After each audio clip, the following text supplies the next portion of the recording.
We're back in from planting the pepper plants and tomatoes. We're going to go ahead and make this quiche. We're going to make the crust first. You can see I've got one egg in there. And we keep the eggs over here. We keep them outside here. Outside, they'll stay fresh for 2-3 weeks. And so we keep the eggs outside, much like we keep the butter outside. But I've put this butter in the freezer and let it freeze up a little bit, let it get real cold so that it's cold when we put it into the batter. The batter's just 4 easy things. You've got 1 egg. You've got a 1/2 cup of ice water. I poured it out of my little ice water container. I'm sorry, 1/4 cup of water. And 1 egg. 1/4 cup of water, 1 egg. You whisk that together real good.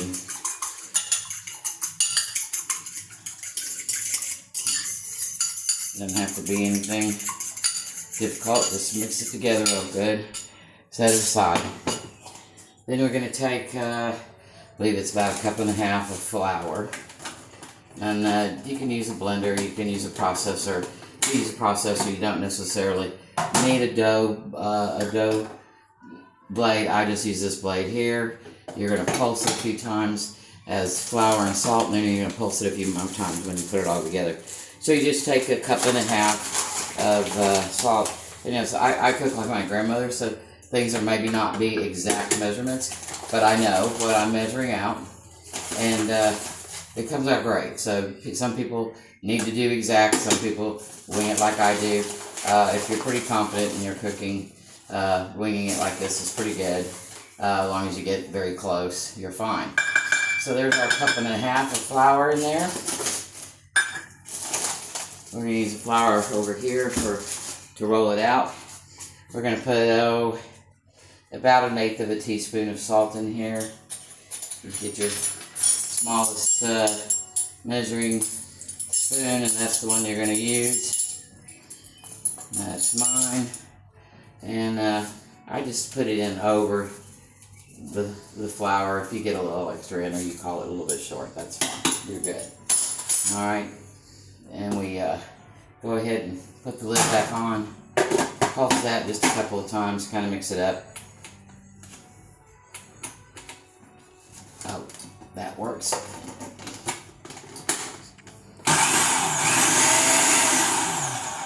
Okay, that's nice and mixed. It doesn't take much. Just emptying out a little bit of flour that was in there. Alright, now we're going to take, so far what we have in here is just the salt and the butter. Salt and the flour. I'm going to take that top off again. We're going to put in what amounts to 10 tablespoons of butter, which is right on 1/2 cup. And it says to use non-salted butter a lot of times in these recipes, but I am using the Au Cristono de Sal de Grande. Grande is an area around here, and this butter has these little crispy salt. You probably can't see them. Little crispy salt crystals in them. Makes it extra good. So this is what I actually use. Don't worry about the salt. Trust me, it tastes amazing. So we're going to put this, I just put the 1/2 cup down over it like that. I kind of squash it in there. Remember I said I don't do exact measurements, and it always comes out just fine. So it's still a little cold, still a little hard, which is great. That's just how we want it. I put it in there, and then I'll put maybe 1 more slice to even off the loaf, and also just to give us a nice base for the crust. And honestly, it's hard to put too much butter into a crust like this. So there you go, you've got that in. So now you've got your salt, your flour, your butter, and we need did I put the water in? Yep. We need yes, it was in with the egg. I'm sorry, yeah, the egg was, egg and water were in together. So now we've got it all in the processor. Nope, the egg's over here. Oh. Okay, sorry. Yep. Egg and water are here. We're going to pulse the flour, salt, and butter together a little bit. Kind of get it a little bit granular. It's supposed to kind of look like sand, kind of. So we're going to pulse that together. We'll give it a little workout.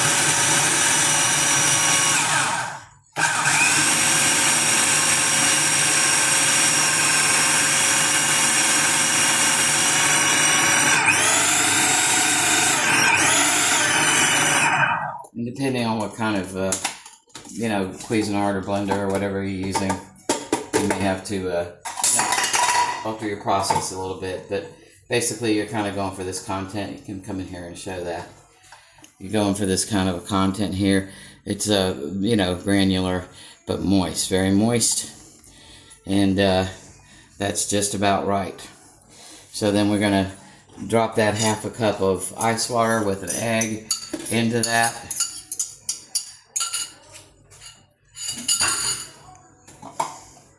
I'm going to drop the lid back in there. Turn it back on. We're going to get that mixed together really well. And get this a really nice dough. And you'll see it start to form in there. And so you go ahead and take a look at it. Now this is a stage that, depending on the weather, depending on how you did it, it may come out just like this, which is good. It may be a little softer. It may be a little drier. You may need to adjust your water or your flour accordingly. So just be aware of that. I take it out. You want to get it all off of the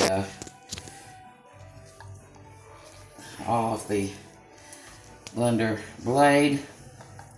And pull that blender blade out. And see, the dough is really very nice. A nice consistency. We're going to pop it over here. Real simple process here too. Just put a little flour down and roll it out into your crust.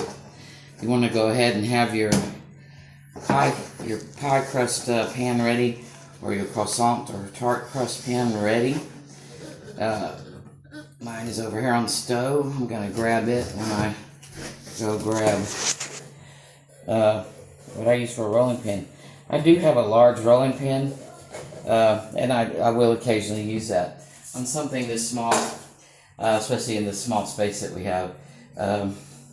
I will use our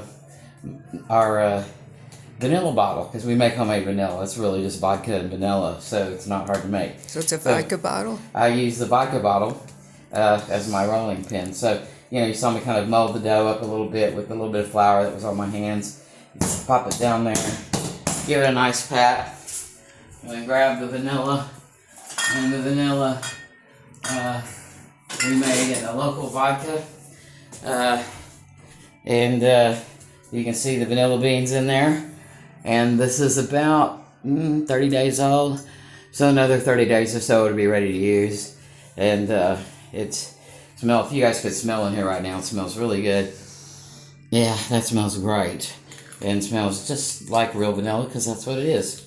So I take that bottle, I go ahead and get a little flour on it, and then I roll out my quiche dough. And I'm getting it to fit in this pan here. And this pan, we everything is, what kind of cooking? It's, what's the cooking here? I don't know. The type of cooking. It's not gas. It's not electric, though you do start it with electric. It's inversion cooking. So these pans work great. And I just have an upside down baking pan. I put some foil along it to catch any spillage, because sometimes they do. The eggs will spill over. And then I just kind of roll the dough out where it is nice and about the size of your quiche pan. And this one's really easy. It has a bottom that lifts out, so when you lift your quiche out, you can lift it out like that. But it's real easy. You just kind of look at this and see where you're at, where you might need a little more, where you might need a little less. Like I can see I need a little more up here to make it more rounded, so I'm able to shape it a little bit, kind of get that to come together. And you don't want it to be too thin, because it's holding your quiche, it's holding your eggs and all that together. And so you want to get it, nicely rounded if you can, and just, a uniform thickness all around if you can. But I would say it's probably about a 1/4 inch thick. And I drop my pan there. If you look down from the top, you can see that there's a pretty good edge all around, and it will probably fit nicely in that pan. So I'll give it maybe one more little gentle stretch,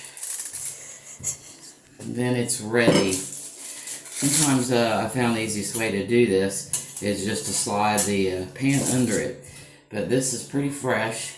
I think it's going to allow me to pick it up and place it in the pan. Don't worry if it cracks or tears. You'll have an opportunity to fix that once you're in. And then I go around and, get rid of any excess, press it into the crevices, work dough down to where there might be a little hole or something. If there's too much there, don't just break it off. It's not a big deal. Trust me, you're not going to miss it. You see about the thickness that I have that. So next to my finger, you can see the thickness there. So to get that all done and get it nice and pressed into its form pan here, make sure that it's evenly distributed, the crust, or somebody's going to be disappointed. And then you're good to go. You want to